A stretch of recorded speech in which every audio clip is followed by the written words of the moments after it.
বিধায়ক, তৃণমূল বিধায়ক এবং তৃণমূল জেলা পরিষদের সদস্যর মধ্যে কি চরম দ্বন্দ্ব। একেবারে গতকাল আশঙ্কা প্রকাশ করলেন বলাগড়ের বিধায়ক মনোরঞ্জন ব্যাপারী। তৃণমূলেরই জেলা পরিষদ সদস্যদের বিরুদ্ধে তারা হয়তো হামলা করবে, সেই আশঙ্কাই সত্যি হলো। বলাগড়ে তৃণমূল বিধায়কের কার্যালয়ে ভাঙচুর, তারপরে ফেসবুকে এবং সোশ্যাল মিডিয়া ছাড়াও সংবাদ মাধ্যমের সামনে যুদ্ধ চলল। দেখুন।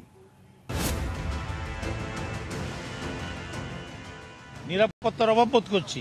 আমার উপরে যদি গুলি চলে যায় কে বাঁচাবে? বিধায়কের আশঙ্কাই সত্যি হলো।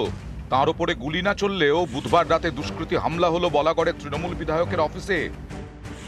মনোরঞ্জন ব্যাপারীর ঘনিষ্ঠ পঞ্চায়েত সদস্যের বাড়িতেও ভাঙচুর করা হয়, তার স্বামীকেও মারধর করা হয় বলে অভিযোগ। এর যদি কোনো ব্যবস্থা যদি না নেয়, আমি আমার বউ যে সদস্য, আমি বউকে দিয়ে রিজাইন দেওয়া করাবো। এই হামলার জেরে চরমে উঠেছে তৃণমূলের বিধায়ক এবং জেলা পরিষদ সদস্যের দ্বন্দ্ব। দুদিন ধরেই সোশ্যাল মিডিয়ায় সরব বলাগড়ের তৃণমূল বিধায়ক। তার নিশানায় হুগলি জেলা পরিষদের সদস্য রুনা খাতুন এবং তার স্বামী।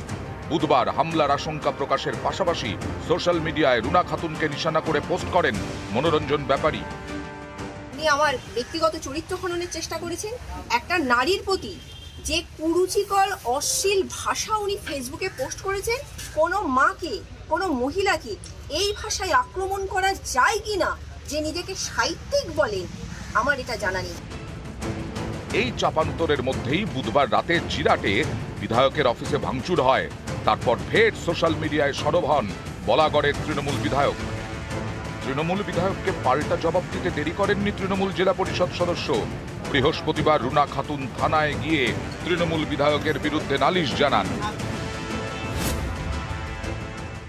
সমস্ত ধরনের দুর্নীতির পিছনে এরা স্বামী স্ত্রী দুইজন এবং এদের একটা টিম আছে, তারা সেটা বালি মাফিয়া, গাঁজা আসে খামারগাছি ঘাট থেকে, সেখান থেকে টাকা তোলে তারা, তারপরে জুয়ার বোর্ড চালায়। বালি বন্ধ করতে হয়েছে, তাতে যাদের আর্থিক দিক থেকে ক্ষতির সামনে পড়তে হচ্ছে তারা আমার বিরুদ্ধে খেপে গেছে এবং আমাকে বলাগড় ছাড়া করতে চাইছে।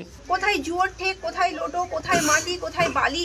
এর আগেও তো আমাদের বিধায়ক ছিলেন, এই শব্দগুলোর সাথে আমরা পরিচিত ছিলাম না। এই কুৎসা অপপ্রচারের বিরুদ্ধে আজকে থানায় লিখিত আকারে আমি অভিযোগ জানিয়েছি। আমি যদি দুর্নীতি করি, আমার বিরুদ্ধে ব্যবস্থা হোক। আপনারা নিজেরা এখানে তদন্ত করুন, কে দুর্নীতির সাথে যুক্ত আর কে যুক্ত নয়। এরই মধ্যে বৃহস্পতিবার সুর নরম করেন মনোরঞ্জন ব্যাপারী।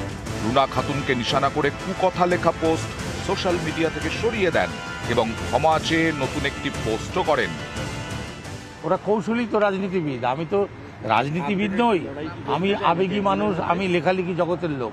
কোন প্যাচে কে ফেলতে চাইছে আমার একটু বুঝে ওটা মুশকিল হয়।